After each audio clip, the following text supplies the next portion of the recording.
Granny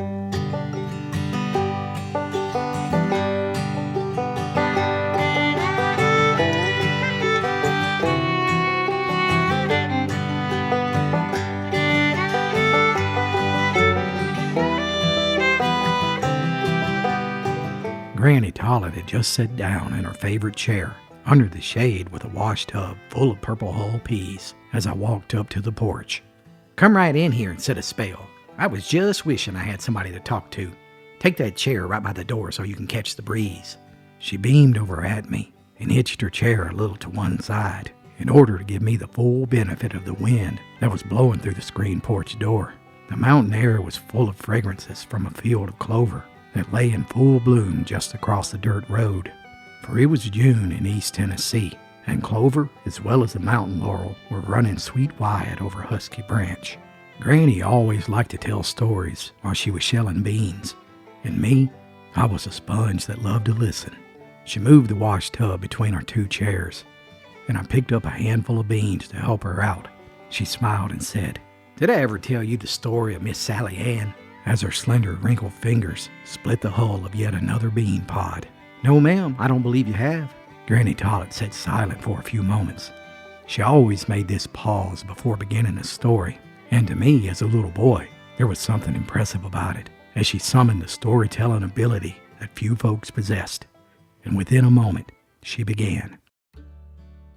"It was about 40 years ago, and our church was in a terrible need of a fix. The roof was leaking, some of the windows needed replaced, and the floor was just as bare as your hand, like it always had been. Anyways, the men folk managed to get the roof shingled and the windows fixed, and us women concluded that we would get some new carpet. We'd been saving our money for some time, and we had about $12. And I recollect the argument that we had. Some of us wanted to spend it on the carpet, while some women wanted to give it to those foreign missions, as we had originally set out to do in the first place. Me, the way I figured it, if any of those heathen folk failed to hear the gospel on account of us getting this carpet, they'd probably get saved anyhow, somehow up the road. And if we did send the money for missions, they might not repent, and they'd certainly be damned. So it seemed to me, as long as we weren't sure what they were going to do, we might as well keep the money and get that carpet. With the vote split right down the middle, Sally Ann was the one who settled it, and she cast the final vote in favor of the carpet. Well, anyhow, we all decided to take Sally Ann's advice, and we started about appointing a committee to go to town the following Monday and pick out the carpet, when all at once the group's treasurer, Elizabeth Taylor, spoke up and said, "There ain't no use in appointing that committee. The money's gone. I kept it in my top drawer at home, and when I went for it yesterday, it was gone. I'll pay it back if I'm ever able to, but I ain't able now."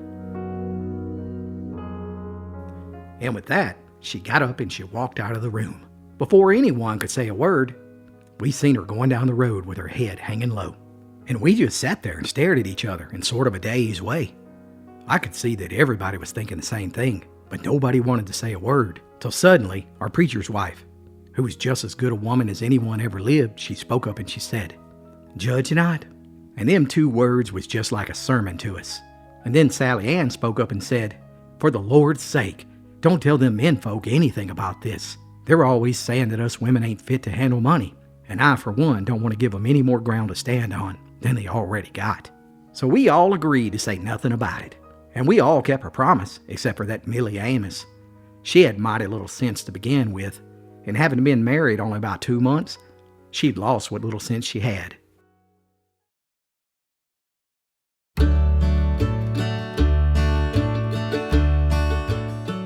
So directly the next morning, I happened to meet Sam Amos walking down the road, and he says to me, "Miss Tollett, how much money have you women got towards that new carpet for the church?" And I looked at him square in the face and I said, "Are you a member of the ladies group of Harmony Chapel Church, Mr. Sam Amos? For if you are, you already know how much money we got. And if you ain't, well then you got no business knowing. And furthermore, while there may be some women folk who can't keep a secret and a promise, dagnabbit, I ain't one of them." And that settled him quick. Well, Elizabeth never showed her face outside her door for more than a month afterwards, and a more pitiful creature you never saw than when she finally came to the prayer meeting. She sat way back in the church, and she was as pale and as weak as she had been through a siege of typhoid. and I recollect it all just like it was yesterday. We sung the sweet hour of prayer, and Brother Parson Page prayed, and then he called on the brethren to say anything they might feel called to say concerning their experience in the past week. Old Uncle Jim Matthews began to clear his throat, and I knew just as well as my name he was finna get up and tell how precious the Lord had been to his soul, just like he had been doing every Wednesday night for 20 years. But before he got started, here come Elizabeth walking down the side aisle, and she stopped right in front of the pulpit. "I've got something to say," she began. "It's been on my mind till I can't stand it any longer, and I've got to tell it, or I'll go crazy. It was me that took that carpet money. I only meant to borrow it, and I thought surely I'd be able to pay it back before it was wanted. But things went wrong, and I ain't known a peaceful minute since, and I never shall again, I reckon. I took it to pay my way up to Louisville. That time I got the news that my daughter Mary was dying. Now you see, Mary was her only child from her first marriage to Tom Watkins. You know that fella that was killed in the logging accident." Elizabeth went on. "I begged my husband Jacob to give me the money to go on, but he wouldn't do it, and I tried to get the thought of going to see her out of my head, but I just couldn't. Mary was all I had in the world, and maybe some of you that have children can put yourself in my place and know what it would be like to hear your only child calling to you from their deathbed, and you not being able to go see them. I asked my husband 3 times for the money, and when I found out he wouldn't give it to me, I said to myself, well, I'm going anyhow. I got down on my knees, and I asked the Lord to show me a way, and I felt sure he would. The next day, as soon as my husband got up and ate his breakfast and had gone out to the farm, I dressed myself, and as I opened the top drawer to get out my best dress, I saw the missionary money. $12. It came right to my head that maybe this was the answer to my prayer. Maybe I could just borrow this money and pay it back some way or other before it was called for. I tried to put it out of my head, but the thought just kept coming back. And when I went down to the sitting room, I happened to look up at the mantel above the fireplace, and I saw those brass candlesticks with the prisms all around them that used to belong to my mother. And all at once, I seemed to see just what the Lord intended for me to do. You know, I had a boarder that stayed with us the summer before last, that lady from Louisville, and she said she wanted those candlesticks the worst kind, and she offered me $15 for them. But I wouldn't part with them then. But she said if I ever took the notion to sell them, to let her know, and she left her name and address on a card. So I went to my big Bible and I got out that card, and I packed the candlesticks and I put on my bonnet. When I opened the door, I looked up the road, and the first thing I saw was Dave Crawford coming along in his new buggy. And he drew up and he asked me if I was going to town, and he said he'd take me. To me, it looked like the Lord was leading me all the time. But the way things turned out, it must have been Satan. I got to my daughter Mary just 2 hours before she died, and she looked up at my face and she said, Mama, I knew God wouldn't let me die until I saw you once more. I tell you now, the church brethren grew quiet and the shuffling of boots ceased, and here and there, some of the women folk took off their glasses and they were wiping their eyes. Elizabeth went on.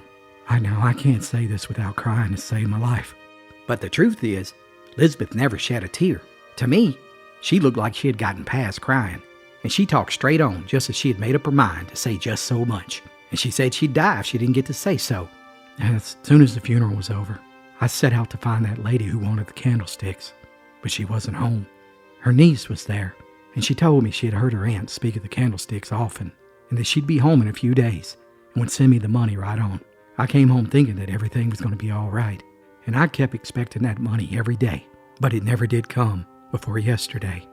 I wrote her 3 times about it, and I never got a word back until Monday. She said she had just got home, and she hoped I hadn't been inconvenienced by the delay. She wrote a nice, polite letter, and she sent me a check for $15. And here it is. I wanted to confess to all the ladies that day we decided to buy the carpet, but somehow I couldn't until I had that money right back in my hand to pay back. If that lady had only come back when her niece said she was coming, it would have turned out right. But I reckon it's a judgment on me for meddling with the Lord's money. God only knows what I've suffered. But if I had to do it all over again, if I'm being honest, I believe I would. My Mary was the only child that I had in this world, and I had to see her once more before she went to the Lord. And I've been a member of this church for 20 years, but I reckon you'll have to turn me out now. That poor thing just stood there trembling and holding out that check, as if she expected somebody to come and take it. I saw Brother Silas Petty. Oh, he was glowering at her from under his eyebrows. And it put me in the mind of those Pharisees and that woman that they wanted to stone. And I recollect thinking, oh, Lord Jesus, if you would come right now and take her part. And while we sat there like a passel of mutes, Miss Sally Ann got up and marched down the middle aisle and stood right by Elizabeth. Well, I reckon if anybody's going to be turned out of this church on account of this miserable little money, it better be her husband Jacob and not Elizabeth. A man that won't give his wife money to go see her dying child is too mean to stay in a Christian church anyhow. And I'd like to know how it is that a woman who had $800 when she married him has to go to her husband and get down on her knees and beg for what's her own. Where's the money Elizabeth had when she married you? Is it down there on that 10-acre farm? I bet it is. Or is it in that new barn that you built last spring? A fine church elder you are, ain't you? Goodness knows what else she would have said, but just then, old Deacon Petty rose up and he was waving his arms up and down. This is just awful. If this woman wants to give her religious experience, why, of course she can. But when it comes to a woman standing up in the house of the Lord and belittling an elder as the way this woman's doing, why, I tremble for the Lord's house. Didn't the Apostle Paul say, let your women keep silent in the church? As soon as he named Apostle Paul, Sally Ann gave kind of a snort, because she was terribly free-spoken. And when Deacon Petty said that, she just squared herself like she intended to stand here to Judgment Day. The Apostle Paul has been dead rather too long for me to be afraid of him, and I never heard Apostle Paul appoint Deacon Petty to represent him at this church. Now, if Apostle Paul don't like what I'm saying, let him rise up from his grave in Corinthians, or Ephesians, or wherever it is he's buried, and let him say so. Because I'm telling you, I got a message from the Lord to the men folks of this church, and I'm going to deliver it. Paul or no Paul, she retorted. And as for you, Silas Petty, I haven't forgotten the time I dropped in to see Maria one Saturday night, and I found her washing her flannel petticoat and drying it before the fire. And every time I've had to hear you lead prayer ever since then, I've said to myself, Lord, how high can a man's prayer rise towards heaven if his wife ain't got but one flannel skirt to her name? No higher than the back of this pew, I tell you. And you say I can give my experience, can I? Well, that's just what I'm a-doing. And while I'm at it, I'm going to do some talking for Elizabeth and Maria and the rest of the women, too. If the Apostle Paul's got anything to say about a woman working like a slave for 25 years and then having to set up to wash her clothes on a Saturday night so she can go to church clean on Sunday morning, I'd like to hear it. But don't you dare say anything to me about keeping Silas in the church. There was times when Paul said he didn't know whether he had the Spirit of God or not, and I'm certain that when he wrote that text, he wasn't any more inspired than you are. Now, Job Taylor was sitting right in front of Deacon Petty, and I reckon he thought his time was coming next, so he got up all easy-like, with his red bandana on his mouth, and he started out. But as soon as he tried to start, Sally Ann headed him off before he'd even gone 6 steps, and she barked, "There ain't anything the matter with you now, Job Taylor. You sit right down and hear what I gotta say. I've knelt and stood through enough of your long-winded prayers, and now it's my time to talk and yours to listen." And bless your life if Job didn't sit down just as meek as Moses. And Sally went right into him. "I reckon you're afraid I'm going to tell about some of your meanness, ain't you? And the only thing that stands in my way of doing it is there's so much to tell I don't know where to begin." Now, Job's sister-in-law, Mary, was sitting right behind me, and I heard her say, "Amen," just as fervent as if somebody had been praying. And Job, he just sat there, looking like a sheepdog. Dave Crawford started shuffling his feet and clearing his throat while Sally Ann was talking to Job. Sally Ann heard his feet shuffling, and as soon as she got done with Job, she turned around and gave it to Dave. "Do you think your hemming and hawing is going to stop me, Dave Crawford?" I tell you, before it was over, Sally Ann had her say about nearly every man in the church. She told how Mary Ebrey had to cut up her wedding skirts to make clothes for her first baby, and how John Martin had stopped Hannah one day when she was carrying her mother a pound of butter, and he made her go back and put the butter in the cellar, and how John Davison used to make Ann pay him for every bit of chicken feed, and then he'd take half of her egg money when the chickens got into his garden, and how Abner Page would give his wife 25 cents spending money every time she went to visit her sister. I tell you, that Sally Ann was a masterful sort of woman, and that night it seemed like she was possessed. The way she talked made me think about the day of Pentecost and the gift of tongues. And then she finally got to the preacher, and I'd been wondering all along if she was going to let him off. She turned around to where he was sitting behind the pulpit, and she said, "Now, Brother Page, you're a good man, but you ain't so good that you couldn't be better. It was just last week that women folk came around begging money so you could buy a new suit of clothes to preach in. And I told them if it was to get your wife a new dress, I was ready to give, but not a dime if it was going to go towards putting some more finery on your back. I'm tired of seeing preachers walk up into the pulpit in their slick black broadcloths, and their wives sitting down in the pew with old black silk that's been turned upside down, wrong side out, and sponged and pressed and made over till you can't tell whether it's silk or anything else. And when it comes to the perseverance of the saints and the decrees of God, there ain't many who can preach a better sermon. But there's some of your sermons that ain't fit for much but kindling fires, like the one you preached last Sunday on the 21st verse of the 5th chapter of Ephesians. I reckon I've heard about 150 sermons on that text, and I reckon I'll keep on hearing them. Anybody would think that you preachers were struck blind every time you got through reading the 24th verse, for I never heard a sermon on the 25th verse, and I'm going to read the rest of it to you for once and all anyhow.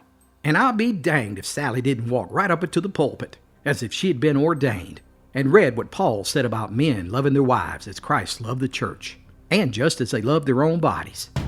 Well, I reckon Parson Page thought if he didn't head Sally Ann off, she'd go on all night.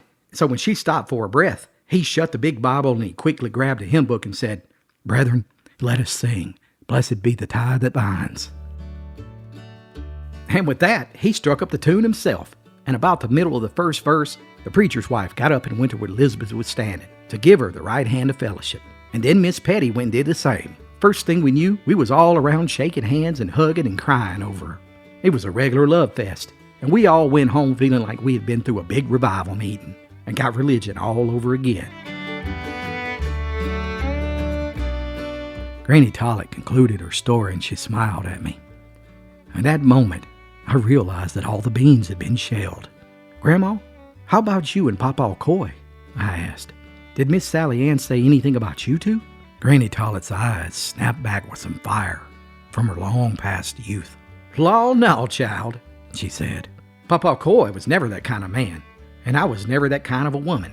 And as I recollect, we was walking home that night, and your papa said to me, all sort of humble-like, 'Well, Mama, I guess you better go get that new dress you was looking at down at Jenkins' General Store last week.' And I told your papa right then, 'Don't you worry about that dress, 'cause it's already a-laying in my bottom drawer right now.'"